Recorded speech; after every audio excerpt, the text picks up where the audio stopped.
আসসালামু আলাইকুম। সবাইকে স্বাগত জানাচ্ছি রমজান স্পেশাল পর্বে। রমজানে বিভিন্ন রকম ভাজা পোড়া খেতে, খেতে কিন্তু একঘেয়েমি লাগে।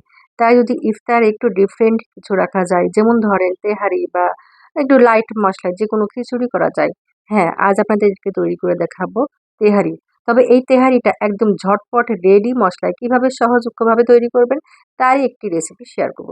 আশা করছি যারা চাকরিজীবী এবং ব্যাচেলর তাদের জন্য উপকার তো হবেই, পাশাপাশি আমরা যারা ঝামেলা ছাড়াই করতে চাই তাদের জন্য অনেক উপকারে আসবে।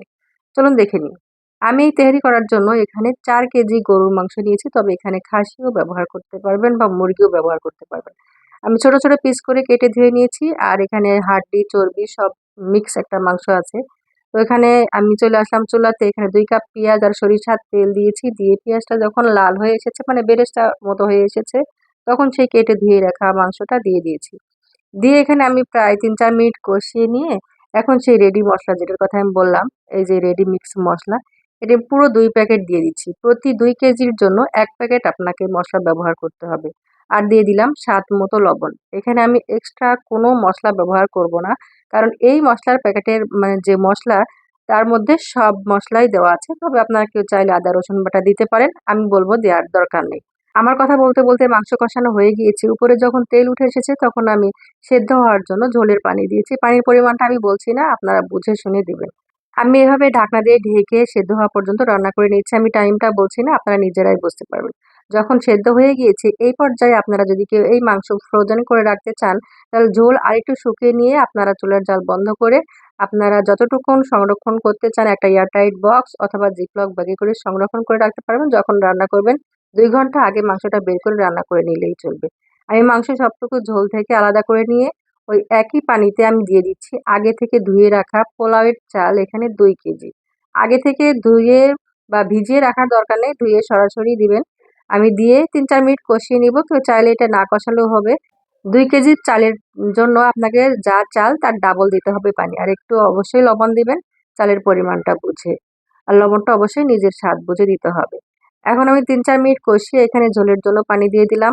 মানে চাল যতটুকুন আছে তার ডাবল দিয়ে দিয়েছি পানি। এখন যখন বলক এসে যাবে তখন আমি দিয়ে দিচ্ছি এখানে কিছুটা কাঁচামরিচ। কাঁচামরিচ আমি এখানে গুনে দিইনি, জাস্ট ১ মুঠ আমি ধুয়ে এখানে দিয়ে দিয়েছি।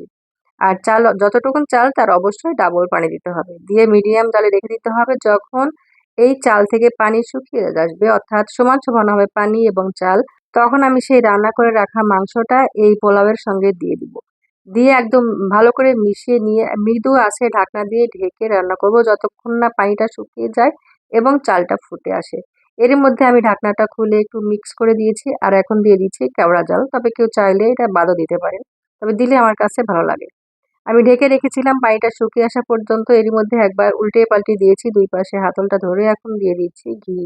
এই ঘিটা আমি বাসায় তৈরি করেছি। আমি YouTube এর ডিসক্রিপশন বক্সে এবং Facebook এ আমি কমেন্টে দিয়ে দিব। কেউ চাইলে দেখে নিতে পারেন।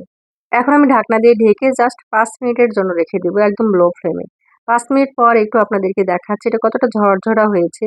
আর চালটাও কিন্তু একদম সুন্দরভাবে ফুটে গিয়েছে। কোনো রকম চাল নাই বা নরমও হয়নি। আপনাদেরকে একটা দেখাচ্ছি দেখেন। একদম সেদ্ধ হয়ে গিয়েছে সুন্দরভাবে। আর রান্নাটা তো কতটা ঝরঝরা হয়েছে দেখেই বুঝতে পারছেন।